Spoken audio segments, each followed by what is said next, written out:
Friends అందరికీ నమస్కారం. Friends, AP రాజధాని అమరావతికి 15,000 కోట్లు ఇస్తామని కేంద్రం నిన్న బడ్జెట్‌లో ప్రకటించిన నేపథ్యంలో రాష్ట్రంలో కూటమి సర్కార్ కూడా అంతే వేగంగా అడుగులు వేస్తోంది. రాజధానిలో పెండింగ్‌లో ఉన్న పనులన్నీ గుర్తించేందుకు 7 సభ్యులతో ఒక టెక్నికల్ కమిటీని నియమిస్తూ నిర్ణయం తీసుకుంది ప్రభుత్వం. దీనిపై ఉత్తర్వులు కూడా జారీ అయిపోయాయి. నెల రోజుల్లోనే ఈ కమిటీ రిపోర్ట్ ఇవ్వాలని ప్రభుత్వం ఉత్తర్వుల్లో పేర్కొంది. ఎన్నికల్లో ఈ ఈ నివేదిక రాగానే తదుపరి అడుగులైతే గనుక పడనున్నాయి. ఈ కమిటీ ఇచ్చిన నివేదిక ఆధారంగానే నెక్స్ట్ అయితే గనుక తీసుకోబోయే డెసిషన్స్ అయితే ఉన్నాయి. అయితే రాజధానిలో నిలిచిపోయిన పనులపై టెక్నికల్ కమిటీ ఏర్పాటు చేస్తూ ప్రభుత్వం ఇవాళ ఉత్తర్వులు జారీ చేసింది. గతంలో నిలిచిపోయిన పనులను ఎలా ముందుకు తీసుకెళ్లాలనే దానిపై కమిటీ సిఫార్సులు చేయబోతోంది.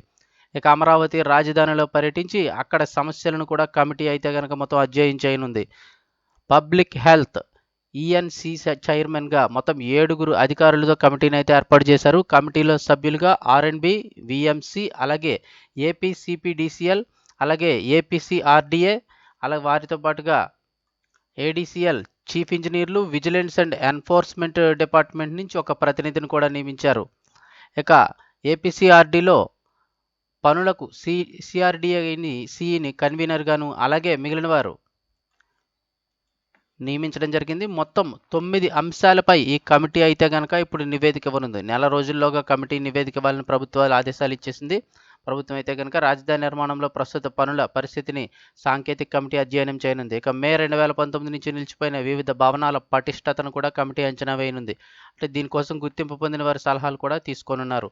రోడ్లు, డ్రైనేజీ, వాటర్ సప్లై కోసం వేసిన పైప్ లైన్లు, విద్యుత్తు, కమ్యూనికేషన్ పనులకు జరిగిన నష్టాన్ని కమిటీ అయితే కనుక ప్రస్తుతం అంచనా వేస్తోంది. రాజధానిలోని పలు ప్రాంతాల్లో మిగిలి ఉన్న మెటీరియల్ క్వాలిటీ పరిశీలన చేయడంతో పాటు పైపులు, ఇనుము, ఇతర మెటీరియల్ సేవా సామర్థ్యం కూడా అంచనా వేయనుంది.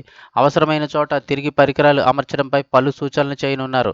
నిలిచిపోయిన అన్ని పనులను ఎలా ముందుకు తీసుకెళ్లాలనే దానిపై కమిటీ సిఫార్సులు చేయనుంది. నిలిచిపోయిన పనులు ఎక్కడి నుంచి ప్రారంభించాలనే దానిపై నిర్దిష్టమైన సూచనలు చేయనున్నారు. వివిధ కాంట్రాక్ట్ సంస్థల నుంచి వచ్చే క్లెయిమ్లను కూడా అధ్యయనం చేసి కమిటీ ఇప్పుడు సిఫార్సులు చేయనున్నది.